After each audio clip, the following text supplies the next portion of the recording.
दोस्तों नमस्कार, Rajesh sir classes में आपका स्वागत है। इस वीडियो में कक्षा 12 हिंदी 2024 में आए हुए पेपर का सलूशन हल मैं बताऊंगा।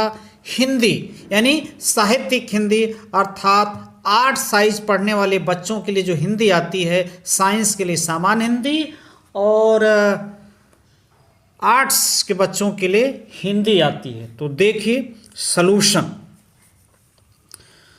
यहाँ पर है। खंड क पहला प्रश्न, हिंदी गद्य साहित्य में शुक्ल युग की समय सीमा। हिंदी साहित्य में, हिंदी गद्य साहित्य की बात हो रही, शुक्ल युग की समय सीमा यानी शुक्ल युग कब से कब तक था। तो 4 विकल्प, 1900 से 1920, 1915 से 1935, 1918 से 1938। तो सही विकल्प जो है यही है, 1918 से 1938। ठीक है।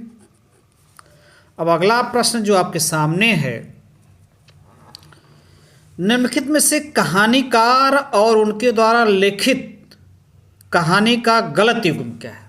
इसमें गलत कौन सा है? ठीक है। इंसा अल्लाह खां रानी केतकी की कहानी, ये तो सही है भैया। रामचंद्र शुक्ल 11 वर्ष का समय, ये भी सही है। माधवराव सप्रे एक टोकरी भर मिट्टी, ये भी सही है। तो गलत कौन है? शिव प्रसाद सिंह। कृति है जिंदगी और जोक, भैया नहीं, शिव प्रसाद सिंह नहीं लिखे हैं। कौन लिखे हैं? अमरकांत। याद रखिए, जिंदगी और जोक को अमरकांत जी, महान लेखक, उन्होंने लिखा। तो आपका चौथा विकल्प सही है। अगला प्रश्न है, डॉक्टर वासुदेव शरण अग्रवाल द्वारा लिखित निबंध संग्रह। डॉक्टर वासुदेव शरण अग्रवाल द्वारा लिखित निबंध संग्रह है, कौन सा है? कला और संस्कृत साहित्य का श्रेय व पेय, विचार और वितर्क, तुलसी चंदन घिसे, पहला ही सही है। कौन सा सही है? पहला, कला और संस्कृत निबंध संग्रह है। किसका? डॉक्टर वासुदेव शरण अग्रवाल। तो ये हुआ 3 प्रश्न, यानी पहला का क ख एक नंबर के ऑब्जेक्टिव प्रश्न। अब हम आपको लेकर आ गए घ पर। कन्हैयालाल मिश्र प्रभाकर द्वारा लिखित संस्करण विधा की रचना है।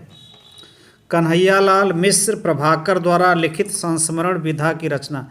भूले बिसरे चेहरे, क्षण बोले कण मुस्काए, धरती के फूल, दीप जले शंख जले। संस्करण विधा पहला ही सही है, घ का पहला।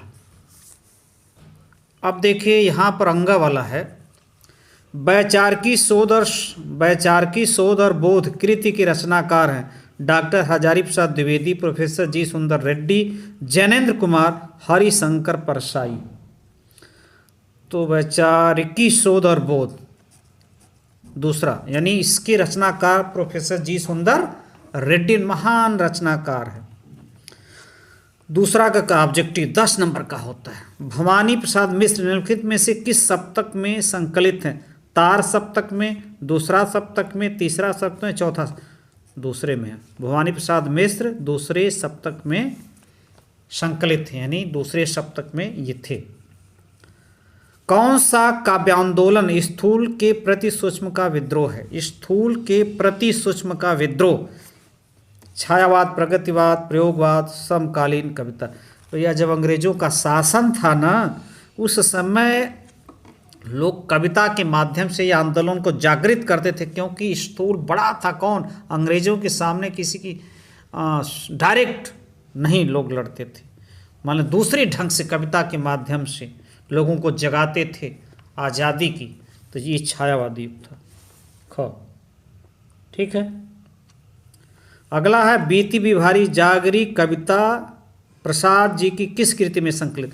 ये देखिए, कविता जो लिखे हैं प्रसाद, जयशंकर प्रसाद जी, तो किस कृति में? स्कंद गुप्त में है, चंद्रगुप्त में, आंसू में, लहर में, यानी चारों कृतियां उन्हीं की है। तो इस किसमें है ये कविता? बीती बिभारी जागरी लहर में है। किसमें है? लहर में, यानी गौ का तीसरा सही है। निम्नलिखित में से किस कवि को ज्ञानपीठ पुरस्कार नहीं मिला? किसको नहीं मिला भैया? सुमित्रानंदन पंत को, रामधारी सिंह दिनकर को, महादेवी वर्मा को, गजानन माधव मुक्तिबोध को। सुमित्रानंदन पंत जी को मिला था, रामधारी सिंह दिनकर को भी मिला था, महादेवी वर्मा को भी मिला था। तो मिला किसको नहीं? गजानन माधव मुक्तिबोध को नहीं मिला था। अगला है, निम्नलिखित में से कौन सी अज्ञेय की काव्यकृति नहीं है? कौन सी काव्यकृति नहीं है? तो अंगा का तीसरा, कला और बूढ़ा चाँद, इनकी कृति ये सब है, इन कृति है। हीरानंद, सच्चिदानंद, वात्स्यायन अज्ञेय, यह भी है। इंद्रधनुष रौदे हुए, ऐसा कोई घर आपने देखा, आंगन के पार, कला और ये नहीं है। किसकी कृति है? सुमित्रानंदन पंत की यह कृति है। तीसरा प्रश्न, निम्नलिखित गद्यांश पर आधारित प्रश्नों के उत्तर दीजिए। देखिए, एक गद्यांश आपका है और इस पर 5 प्रश्न है, 2-2 नंबर के, 10 नंबर का। स्क्रीनशॉट लीजिए, तैयार कीजिए। जो बच्चे एग्जाम देंगे 2024 में उनके लिए काम आएगा, सारी 25 में। और या तो ये अथवा ये है।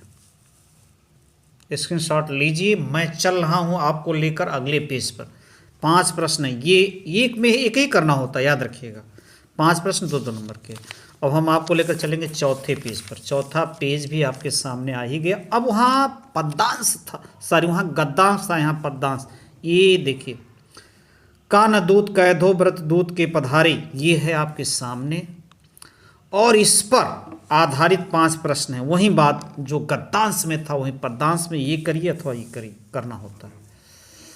ये पेपर आपका है 2024 हिंदी, साहित्यिक हिंदी अर्थात 8 साइज के बच्चों के लिए।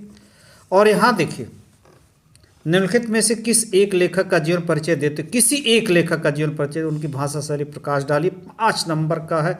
जीवन परिचय लिखेंगे 3 नंबर, भाषा शैली पर 2 नंबर। ये देखिए 3, ये तो लेखक हो गया। अब हम आपको लेकर चलेंगे कवियों पर, यानी ये 5वां पेज पर। तो देखिए ख, ये भी 5 नंबर का है। स्क्रीनशॉट ले सकते हैं क्योंकि आने वाले दिनों में फुल वीडियो डालूंगा, तो ये आपका है। अब यहाँ देखिए, बहादुर कहानी के आधार पर बहादुर का चरित्र चित्रण 5 नंबर, अथवा ये अथवा ये। अब ये देखिए, खंड काव्य जो पढ़ाया जाएगा, हर जिले में अलग अलग पढ़ाया जाता है। स्क्रीनशॉट ले सकते हैं। कैसा प्रश्न आता है जो बच्चे 2025 में एग्जाम देंगे, ठीक है। घ तक स्क्रीनशॉट लीजिए और यहाँ कहाँ तक लीजिए? च तक।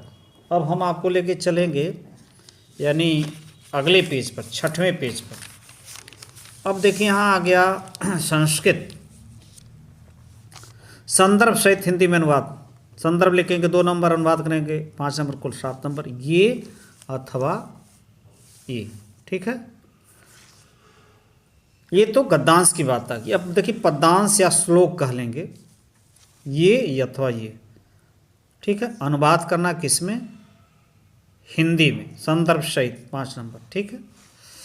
अब देखिए आगे 9वां, संस्कृत में उत्तर देना है। 2 का केवल 2-2 नंबर का है। यहाँ देखिए क्या करना है, व्याकरण आ गया।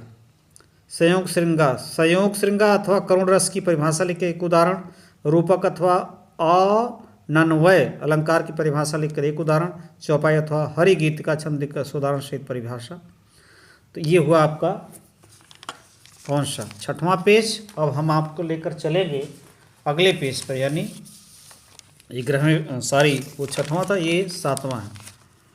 निबंध लिखना भैया, देख लीजिए आया है 24 में किस प्रकार का।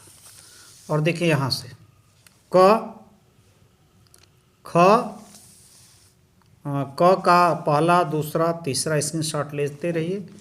और ये देखिए ख, समास, ठीक है। तो हम आपको लेकर अंतिम पेज पर पहुँच ही गए। ये देखिए स्क्रीनशॉट। और ये अंतिम, अपने पिताजी को एक पत्र लिखिए जिसमें आपके विद्यालय के वार्षिक पुरस्कार वितरण समारोह का वर्णन किया गया 8 नंबर का। नमस्कार और good night, best of luck.